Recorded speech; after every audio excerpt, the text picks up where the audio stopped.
Good morning. Good morning. Happy Wednesday to everybody. This is Gail. Let me do it like I said it is now. This is Gigi. But today, since it's Wednesday, I want to share your gym nugget for today, for this week. Oh, my gym nugget for today. Let's stay together. You know, Jesus said in a couple of Gospels, but in Matthew 12:25, he said, "A house divided against itself shall fall. It can't stand." And I got that from reading my daily bread this morning, and I was talking about even when our nation was in the midst of division, over slavery, and this was one of the parts of Abraham Lincoln's speech during that time, stressing how we as a nation needed to come together if we were going to solve anything. And it starts within even our own families, in our homes, in our churches, and then it reaches out to our nations. After I finished reading and praying, and in my devotion time this morning, I read a post from one of our friends, and it was an alarming post because he lives in one of our sister cities, and he said on last evening there were gunshots, and it was right outside of his door, and his wife said, hit the floor," which he did. And come to find out, something had happened maybe about a block away from him, but it was so scary. And we know this is happening all around in a lot of our cities and in our nation now. And he was talking about how we always thought that our homes were sweet havens. We could find safety in our own homes. And it's becoming less and less. Sometimes you don't even feel safe in your own home with everything that's going on.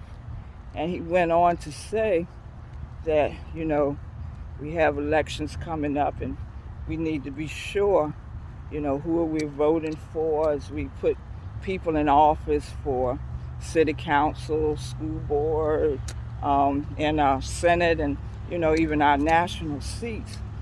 And I was thinking, and I responded to him. I was glad that they were safe and that they were all right.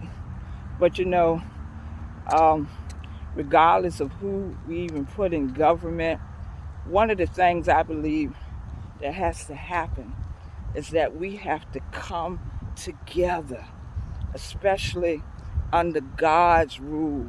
We have to come together and follow those two commandments, that we love God with all our heart, all our soul, and all our mind, and then love our neighbor as ourselves. Because when we obey those two laws, that covers everything.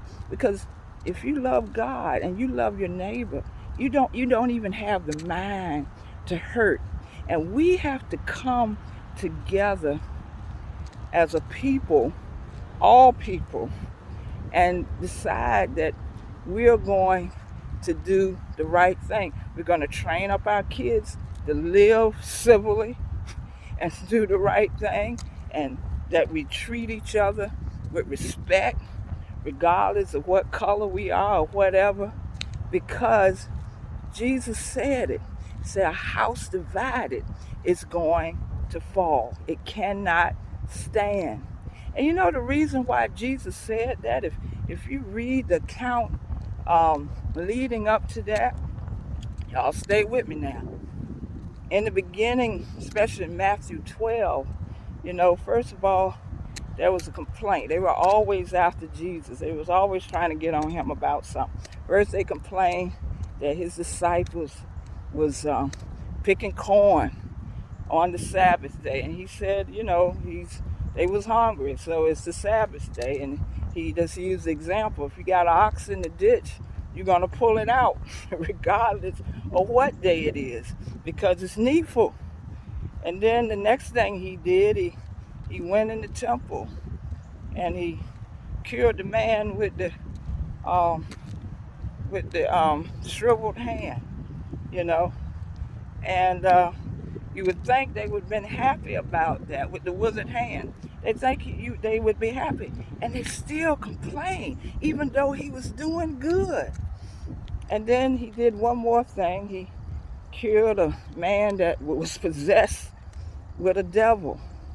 And so the Pharisees, because they were divided, they weren't together in their thinking, they ended up talking about, well, he must be Beelzebub.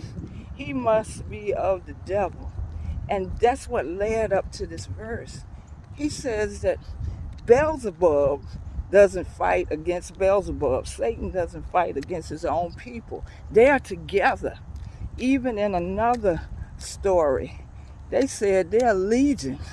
When they asked, well, who are you? And Jesus said, who are you that possessed the man and he had to run him into the pigs? He said, we're legion because we're together. We go as a unit. And see, you can do many things when you're in unity. That's why the enemy is so strong. The enemy is not divided. They are together. So think about what happens when we, especially those of us that are people of faith, people of integrity, people of, that know better, would come together and teach and lead and do our people in the right way. If we came together, let's stay together. Like Al Green said, we can do a lot if we just come together. Wow. I'm always inspired by Daily Bread. You need to read that sometime. And if you missed Church School Live, you can always tune in. That was a good lesson last night. That's our weekly lesson. Jacob called Israel. Jacob started out as a manipulator, a trickster. That's what his name meant. And when he wrestled with the angel, he prevailed and he was called Israel. And even I was thinking about that lesson. Esau had to be reconciled with his brother Jacob before he could really be mighty. And as you know, the country of Israel is named after Jacob when his name was changed, and it was because he prevailed. Do you notice that the nation of Israel, although a small country, because they are together, they are a mighty country. They are a mighty nation. People just don't come up on Israel any kind of way. They don't come up on Israel any kind of way because they are united. So if you don't remember anything else, remember my gem nugget today. Let's stay together. Let's stop being divided. Let's stop being divided. Let's come together. All right. Y'all have a blessed day. And like Al Green said, and I love Al Green's song, let's stay together. We want to be a house undivided. Bye-bye.